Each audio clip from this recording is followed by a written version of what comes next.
Hey everybody, Flip with Kelly coming at you here. How are y'all doing out there? Today we're going to go over how to write wholesaling contracts. First one will be purchase and sale agreement, and the second one will be assignment of contract. I'm going to go over this step by step with you today so that we can, as a beginner, this video will be very good for you.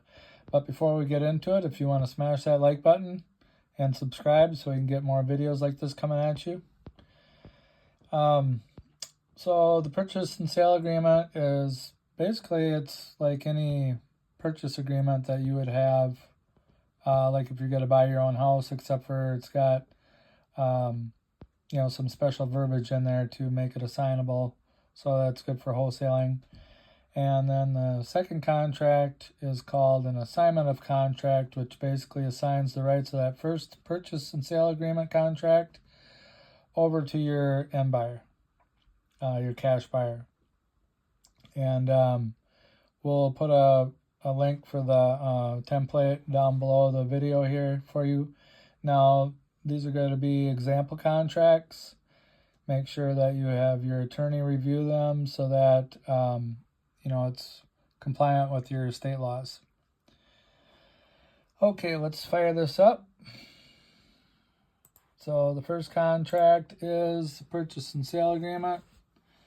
And basically you put your date in here and the seller's name. Put your name or your if you have an LLC, and then do and or assigns at the end of it. And you just kind of read through the contract here, and you put the property address, put the full legal description that can usually be found on the city or county website. And then you want to put a deposit down of $100 or whatever amount you want. Could be $500. And then you're going to take the purchase price minus off your $100 is going to give you cash due to seller at closing, because you already put this down, so you don't want to repay that. Take that off of the purchase price. And then, so it's basically 105 minus 100 is 104,900. Earnest money is going to be deposited within 48 or 72 hours. I like to put it 72 in case it's the weekend. Then you got prorations, got closing date. So you put in closing date, which could be, 30 days out, 60, 90 days out, however long you want to put it. Closing to be held at your title company. Put your name of your title company here. And you got some other standard verbiage here. And make sure you got your assignable. The contract has to be assignable, so make sure you got that clause in there. Inspection period, you can have 21 days, however many days you want, 30 days. Typically, we're going to put, maybe if your closing date is 30 days out, then you want your inspection period to be about 21 days. Usually not right up until closing. Although you could put it right up until closing if you wanted to, but I would suggest doing it prior to the closing date. Additional terms and conditions, you can put whatever you want there. Here you got buyer agrees to close once the property is vacated. That way, if you got squatters in there, if it is not vacated, closing date will need to be adjusted. You can also buy it with somebody's living in the property, but then you should do, extra stuff for that so you're covered. First of all, I would reduce the price that you're willing to pay for it, and because then your cash buyer basically can take over the responsibility of getting that person out of the property.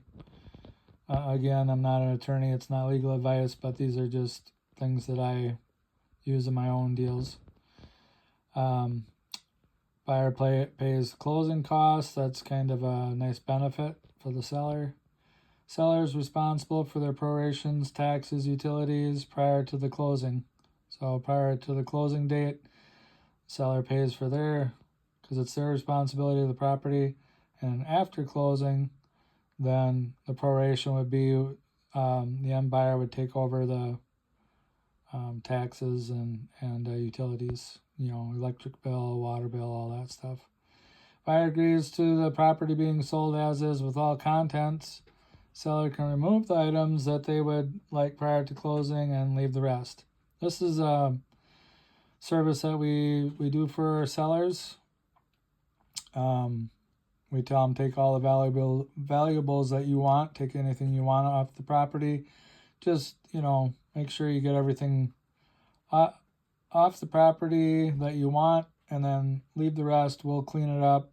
You don't want an old couch. We'll take care of that for you. You don't got to break your back. So just as a courtesy, this is what we'll do we'll offer to the seller. And then basically you got to sign and date. Seller dates, signs their name. Sometimes they have an LLC, and then you would date it and put your name, and then if you have an LLC, put that down below your name. So that's the first contract, purchase and sale agreement contract. And then the assignment of contract. This basically allows you to assign the rights of your that first purchase and sale agreement that we just went over. Signs the rights of that, so the buyer can basically step in your shoes and take over that first contract, that first agreement. So this agreement is by your LLC, and then your cash buyer's name or LLC goes here, and their name, and then signer has entered into an agreement to purchase real estate with Mr. Seller. So that'd be the seller's name there. And then you do the address, legal description, and terms and conditions. Go down through this. Signer signs the rights, like I said. And signer cashier's check or money wire an amount of $5,000. So basically your cash buyer makes a check out to the title company, and that gets held in escrow. Signer will pay a total assignment fee of $30,000. At closing, signer will receive $30,000, and assignment fee will be added to the price identified in the contract. So if the purchase price is $150,000, your assignment fee is $30,000. That would be a total of $180,000 minus off the deposit, because they already paid this, leaves them needing to pay $175,000 at closing.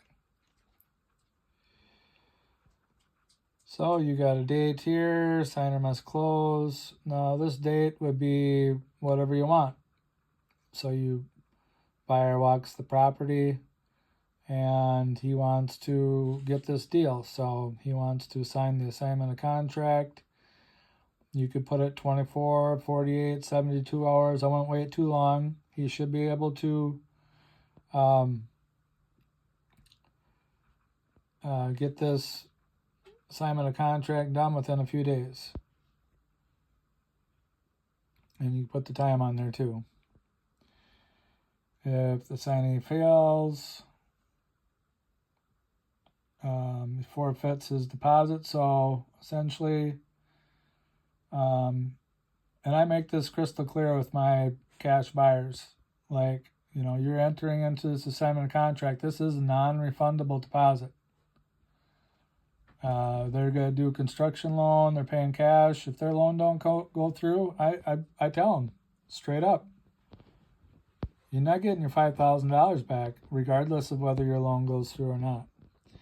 If the assignee attempts to communicate with the sellers, so make sure you tell them when they're doing a walkthrough, they are not to talk to the seller other than, hey, my name's John. How you doing? Have a great day. Hope you have a great day.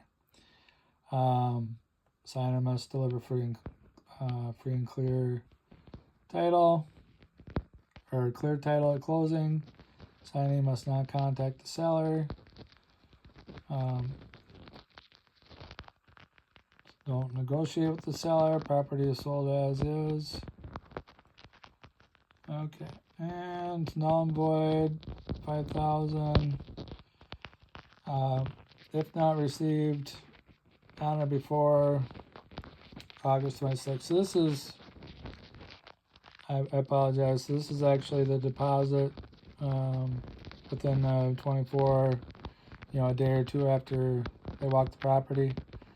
This up here is actually the actual closing date of when we're closing on the property. So as you can see here, it's going to be October 8th, a lot further out. And this is going to be in August. So it'll be much, like I said, 24, 48, 72 hours. I typically like to give them, a date of just a day or two after they walk through the property. They, if it's not the weekend, they should only need a day or two to get that down to title. And then here you assign the assigner, you sign here, and your LLC name, and then the cash buyer signs here, and that would be there. If they have an LLC, then they can print that here, sign and print. You sign and print your cash buyer. All right, this is Kelly.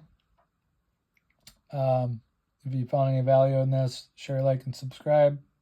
Smash the like button. Hit the subscribe button. I'll keep these videos coming for you guys. All right, have a great one. Peace out.